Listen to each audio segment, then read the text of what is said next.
नमस्कार। आप लोगों का बीएसपी आर्ट्स क्लासेज में स्वागत है। आज हम 12th के जो बच्चे 2026 में परीक्षा देने जा रहे हैं उसी के लिए हम हिस्ट्री से ये क्वेश्चन लाए हैं। ये जितना भी क्वेश्चन आप देख रहे हैं मुगल वंश के चैप्टर से ये क्वेश्चन है और ये जितना भी क्वेश्चन है ये सब क्वेश्चन इंपॉर्टेंट है। मुझे लगता है कि शायद जो बच्चे इस बार परीक्षा की तैयारी कर रहे हैं, जो 2 फरवरी से परीक्षा स्टार्ट हो रही है 2026 का, इसमें मुझे लगता है कि आप सबको फायदा करेगा। हिस्ट्री में फायदा ही नहीं, जो क्वेश्चन हम लाए हैं सब का सब इंपॉर्टेंट है और निश्चित इसमें से क्वेश्चन आपको फंसेगा। और जहां तक सवाल है, ये 12th का क्वेश्चन है, हिस्ट्री का क्वेश्चन है। और 12th में जो बच्चे 2027 में परीक्षा देना चाहते हैं, यदि आप तैयारी करना चाहते हैं तो इसका नया बैच स्टार्ट हो चुका है, जिसमें ये बैच अभी 7 से 8 और 8 से 9 में चल रहा है। और इस बैच को 3 घंटा कर दिया जाएगा। ये बैच 6 से 7, 7 से 8 और 8 से 9 3 घंटा लगातार चलेगा।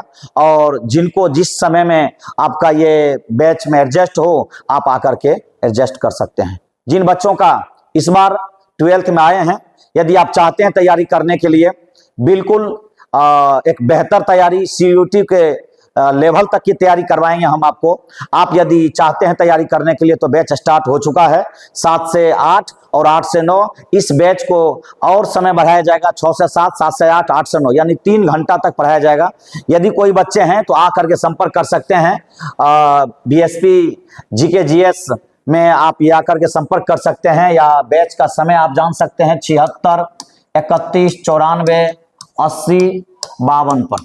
ये मेरा कॉन्टैक्ट नंबर है, आप इस पर हमसे कॉन्टैक्ट कर सकते हैं 76 31 94 80 52। यानी तो यही है, नया बैच स्टार्ट हो चुका है। आज आइए आपको ये 12th के क्वेश्चन जो हिस्ट्री से हम उठाए हैं, उसमें से ये सभी क्वेश्चन इंपॉर्टेंट है, इसको बताते हैं।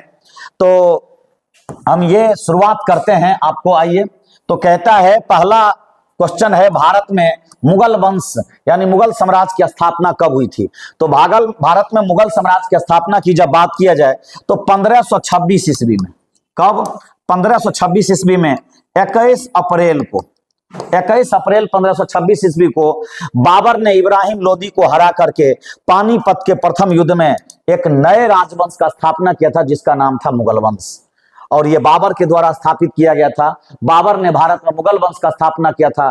दिल्ली सल्तनत के अंतिम राजा इब्राहिम लोदी को पराजित करके 21 अप्रैल 1526 को प्रथम ये पानीपत का युद्ध जो हुआ था 1526 को, इसमें पराजित कर दिया इब्राहिम लोदी को और एक नए वंश का स्थापना किया, जिसका नाम था मुगल वंश। आइए नेक्स्ट क्वेश्चन को चलते हैं।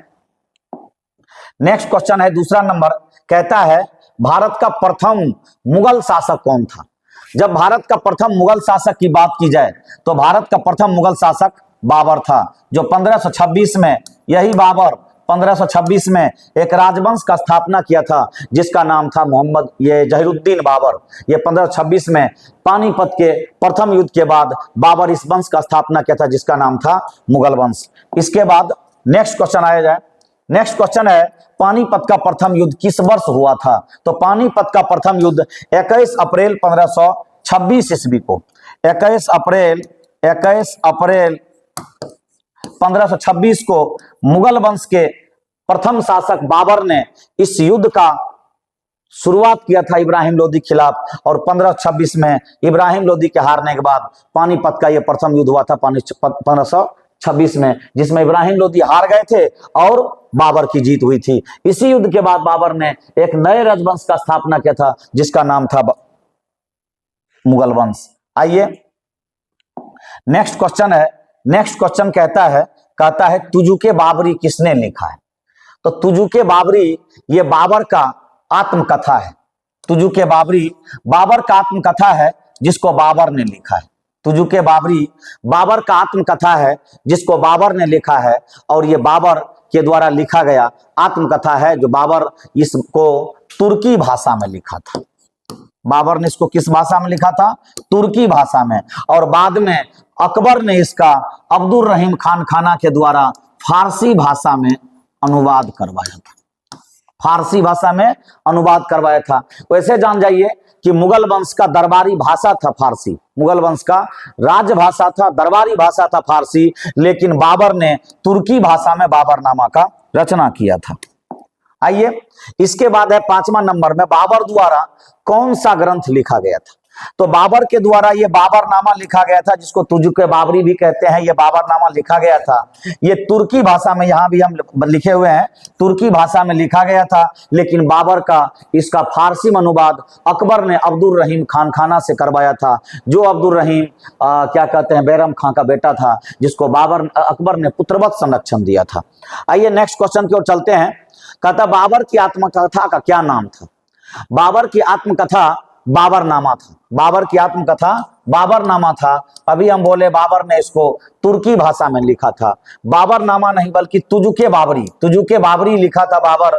ये बाबरनामा, ये तुजुके बाबरी लिखा था, जिन्होंने आत्मकथा था ये बाबर का। और बाबरनामा नामक पुस्तक के साथ साथ ये तुजुके बाबरी भी लिखा था, जिसमें बाबर का आत्मकथा का वर्णन मिलता है। अब इसके बाद कहता है हुमायूं का भाई कौन था। ये जो हुमायूं का भाई था, हुमायूं बाबर का बेटा था। हुमायूं बाबर का बेटा था और हुमायूं 4 भाई था। हुमायूं 4 भाई था, हुमायूं, कामरान, अस्करी और हिंदाल। हुमायूं 4 भाई था, हुमायूं, कामरान, अस्करी और हिंदाल।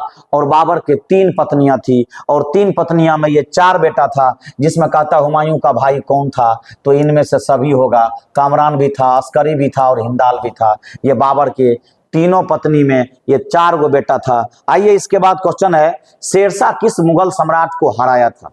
शेरशाह जब 1540 में, एक 1539 में और एक 1540 में, 1540 में जब युद्ध हुआ था बाबर का हुमायूं का शेरशाह के साथ, ये कन्नौज या बिलग्राम का युद्ध कहलाता है। कन्नौज या बिलग्राम के युद्ध में शेरशाह ने हुमायूं को पराजित किया था। कन्नौज या बिलग्राम के युद्ध में 1540 में शेरशाह ने हुमायूं को पराजित किया था। और पराजित करने के बाद हुमायूं ये राज छोड़ करके भाग गया, सिंध चला गया। और इधर 1540 में शेरशाह एक नए राजवंश का स्थापना किया था, जिसका नाम था सूरवंश या शेरशाह सूरी का वंश इसको कहा जाता है। आइए नेक्स्ट क्वेश्चन की ओर चलते हैं। कहता है शेरशाह सूरी ने 1540 में किसे परास्त किया था। तो 1540 में शेरशाह जो परास्त किया था वो हुमायूं को किया था। ये 1540 में ये युद्ध हुआ था उत्तर प्रदेश में, ये बिलग्राम या ये क्या कहते हैं, कन्नौज का युद्ध। अब इसके बाद क्वेश्चन है, कहता है मुगल सम्राट अकबर का राज्याभिषेक कब हुआ था। मुगल सम्राट अकबर का राज्याभिषेक 1556 में हुआ था। पानीपत के द्वितीय युद्ध में, जब 1556 में हारता है, 1556 में हारता है, ये पानीपत के दूसरे युद्ध में हेमू हार जाता है और बैरम खां की जीत होती है, यानी अकबर की जीत होती है। वही कहता है मुगल सम्राट अकबर का राज्याभिषेक हुआ और उसमें जीतता है 1556 में। और 1556 में पानीपत के द्वितीय युद्ध के बाद अकबर का राज्याभिषेक करता है। जहीरुद्दीन मोहम्मद अकबर के नाम से ये राज्याभिषेक करता है। और वो हुमायूं के मरने के बाद ये दीन पनाह भवन की सीढ़ी से गिर करके हुमायूं की मृत्यु हो जाती है। उस समय में अकबर ये लाहौर में था, कालानौर से शासन कर रहा था, और उसी समय हुमायूं की दीन पनाह भवन की सीढ़ी से गिर करके मृत्यु हो जाती है, जिसमें बाबर ये अकबर यानी हुमायूं के मरने के बाद गद्दी पर बैठता है अकबर 1556 को अकबर गद्दी पर बैठता है। आइए नेक्स्ट क्वेश्चन की ओर चलते हैं। कहता फतेहपुर सीकरी को राजधानी किसने बनाया था। तो फतेहपुर सीकरी को राजधानी अकबर ने बनाया था। फतेहपुर सीकरी को राजधानी अकबर ने बनाया था। और अकबर फतेहपुर सीकरी को राजधानी बनाया था। ये इससे पहले आगरा से शासन करता था। इसके बाद नेक्स्ट क्वेश्चन है, कहता है कि अकबर का संरक्षक कौन था। अकबर का संरक्षक कौन था। जब अकबर के संरक्षक का बात किया जाए तो अकबर जब मात्र 9 बरस का था, अकबर जब बच्चा था, तो उस समय में इसका संरक्षक मुनीम खां था। लेकिन जब बड़ा हो गया अकबर जब बड़ा हो गया, गद्दी पर बैठता है भारत के राजवंश के, दिल्ली मतलब ये आगरा के गद्दी पर, तो उस समय अकबर का संरक्षक बैरम खां था। ये बैरम खां कराकुलई तुर्क था और बड़ा ही योग्य और सुसंस्कृत और विद्वान और बड़ा ही साहसी सेनापति था अकबर का। और यही भारत में अकबर को गद्दी पर बैठाने में अहम योगदान दिया था, क्योंकि हेमू के 1.5 लाख के सेना को देख करके अकबर अब चाह नहीं रहा था कि हम भारत पर आक्रमण करें, क्योंकि हेमू ने भारत पर आक्रमण करके अपना साम्राज्य बना लिया था। लेकिन ये बैरम खां बार बार अकबर को कह रहा था कि महाराज एक बार प्रयास किया जाए, हम निश्चित जीत जाएंगे इस युद्ध में। और पानीपत का दूसरा युद्ध उसी का परिणाम था। बैरम खां ने अकबर को ये दिल्ली की मुगल के गद्दी पर बैठाता है। आइए नेक्स्ट क्वेश्चन है, कहता है पानीपत का द्वितीय युद्ध कब हुआ था? तो पानीपत का द्वितीय युद्ध 1556 में हुआ था। हेमू और एक तरफ से अकबर का संरक्षक, अकबर का सेनापति ये बैरम खां के बीच में हुआ था, जिसमें हेमू की 1.5 लाख सेना पराजय हो गई और बैरम खां ने अकबर को 1556 में गद्दी पर बैठाया था। और पानीपत का द्वितीय युद्ध 1556 में हुआ था पानीपत के मैदान में। आइए नेक्स्ट क्वेश्चन है, कहता है कि पानीपत के द्वितीय युद्ध में अकबर ने किसे पराजित किया था? अकबर ने पानीपत के द्वितीय युद्ध में हेमू को पराजित किया था। ये जो भी क्वेश्चन है सब इंपॉर्टेंट क्वेश्चन है, बराबर पूछा हुआ क्वेश्चन है और भविष्य में भी पूछ सकता है। ऐसा नहीं कहेंगे यही पूछेगा, लेकिन पूछ सकता है, ऐसा संभावना है। यह द्वितीय युद्ध है। अकबर ने इसमें पानीपत में किसको पराजित किया था? तो हेमू को। हेमू एक हिंदू शासक था जो 350 वर्ष के इतिहास में पहला बार कोई व्यक्ति 1206 के बाद से पहला बार कोई व्यक्ति यदि गद्दी पर बैठा था तो उसका नाम था हेमू। कहता है जजिया कर, जजिया समाप्त किस मुगल शासक ने किया था? जजिया एक प्रकार का कर था जो गैर मुस्लिम यानी हिंदू से लिया जाता था। गैर मुस्लिम का मतलब हुआ जी हिंदू से लिया जाता था। और यह एक प्रकार का धार्मिक कर था। और यह कहता है किस मुगल शासक ने, जजिया समाप्त किस मुगल शासक ने किया था? इसको अकबर ने समाप्त कर दिया था। लेकिन सबसे पहले यदि कहा जाए इसको लगाया कौन था? इसको सबसे पहले भारत पर आक्रमण करने वाले जो 712 ईस्वी में किया था मोहम्मद बिन कासिम, उन्हीं के द्वारा ये लगाया गया था जजिया कर, जिसको जजिया कर को बीच में ये अलाउद्दीन जजिया कर को फिरोज शाह तुगलक ने ये ब्राह्मणों से भी एक तसला था। लेकिन और सब जितने भी राजा हुआ करते थे मुगल वंश के या उससे पहले या दिल्ली सल्तनत के, वो ब्राह्मणों से कर नहीं लिया जाता था। जो विकलांग, वृद्ध, ये दास और क्या कहते हैं ये निसहाय था, इससे नहीं लिया जाता था, बल्कि जो व्यक्ति स्वस्थ और अच्छा था उसी से यह जजिया कर लिया जाता था। यह एक प्रकार का धार्मिक कर था जो गैर मुस्लिम से लिया जाता था। आइए नेक्स्ट क्वेश्चन है, कहता है दीन इलाही संबंधित है अकबर के द्वारा स्थापित 1582 ईस्वी में। 1582 ईस्वी में अकबर ने एक धर्म ही चलाया जिसका नाम था दीन इलाही। कहता दीन इलाही संबंधित है तो अकबर ने एक धर्म चलाया था, ना इस्लाम धर्म ना हिंदू धर्म, वह एक तीसरा धर्म चलाया था जिसका नाम था दीन इलाही। वह अकबर ने चलाया था। तो कब चलाया था? तो 1582 में। अब आइए नेक्स्ट क्वेश्चन, कहता है अकबर के दीन इलाही कब शुरू किया था? अकबर ने दीन इलाही, अभी बोले आपको हम, अकबर ने दीन इलाही 1582 में शुरू किया था। अकबर ने दीन इलाही धर्म को 1582 में शुरू किया था। अकबर इसमें स्वयं दीक्षा दिया करता था और इसका मुख्य पुजारी जो था अबुल फजल था, जो अकबर का दाहिना हाथ कहा जाता है। अकबर ये धर्म में लोगों को धर्म को स्वीकार करवाता था और जो धर्म को स्वीकार करता था वो अपने जीते जी अपना श्राद्ध कर्म कर लेता था। और इसमें मांस मदिरा सबसे खाना और ये रोक लगाया गया था, अवैध था। ये अकबर ने दीन इलाही को कब शुरू किया? तो 1582 में। आइए नेक्स्ट क्वेश्चन है, कहता है अकबर के राज में राजस्व व्यवस्था किसके हाथ में था? तो अकबर के राज में राजस्व व्यवस्था टोडरमल था। टोडरमल ये भी हिंदू था और बड़ा ही ये योग्य व्यक्ति था राजस्व तहसीलने में, इसीलिए अकबर ने इसको राजस्व विभाग का प्रमुख बनाया। तो कहता है राजस्व व्यवस्था किसके हाथ में था? तो ये टोडरमल के हाथ में था। राजस्व व्यवस्था टोडरमल के हाथ में था। आइए नेक्स्ट क्वेश्चन है, जजिया किससे लिया जाता था? तो जजिया ये किससे लिया जाता था? तो आप ये देख सकते हैं, कहता व्यापारियों से लिया जाता था, बुद्धिजीवी से, सैनिकों से नहीं, जिमियों से लिया जाता था। जिमियों का मतलब हो गया एक धर्म से लिया जाता था, एक धार्मिक लोग से लिया जाता था। जो हिंदू धर्म का लोग हुआ करता था उसमें जो स्वस्थ रहता था, एक बेहतर लोग रहता था, उसका वो कुछ ना कुछ अर्जन करता था, कमाता था, ऐसे लोगों से ही अकबर के बाद, अकबर के पहले ये लिया जाता था, जिसको अकबर ने इसको जजिया कर को खत्म कर दिया था।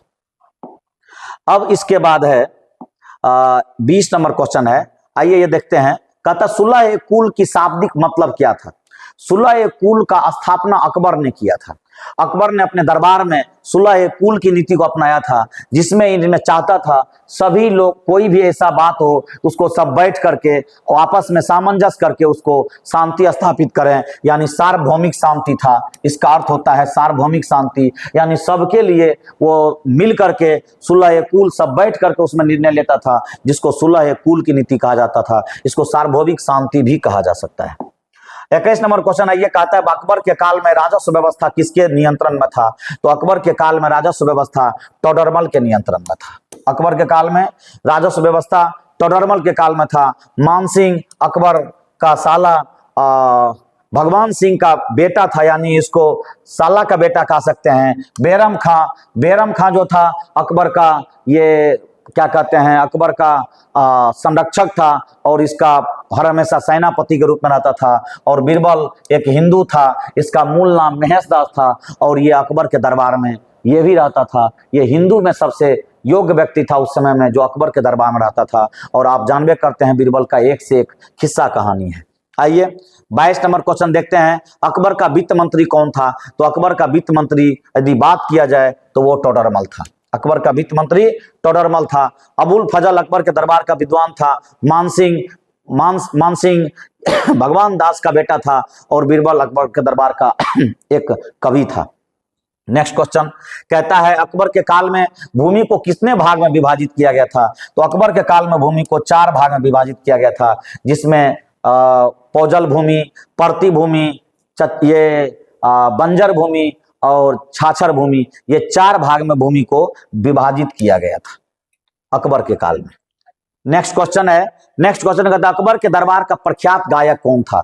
अकबर के काल का प्रख्यात गायक का जब बात किया जाए, कहा जाता है 36 गायक थे अकबर के दरबार में, जिसमें सबसे प्रसिद्ध जो था वो तानसेन था।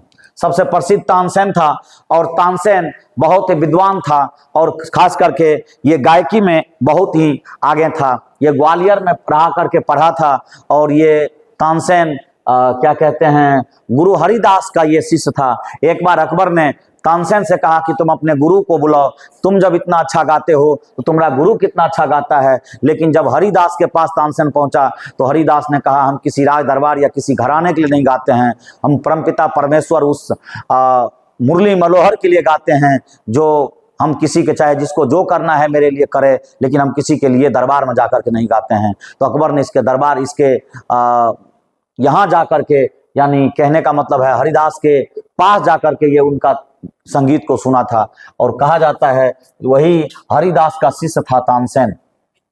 अब क्वेश्चन है 25 नंबर, कहता है कि सुलह कुल की नीति किसकी थी? तो सुलह कुल की नीति, सुलह कुल जो सब मिल बैठ करके किसी भी बात को सलटाता था, वह अकबर का काम था। अकबर ने सुलह कुल की नीति को क्या किया था? अपनाया था। आइए नेक्स्ट क्वेश्चन है, अबुल फजल ने किस प्रसिद्ध ग्रंथ की रचना किया था? तो किस प्रसिद्ध ग्रंथ की रचना किया था अबुल फजल ने?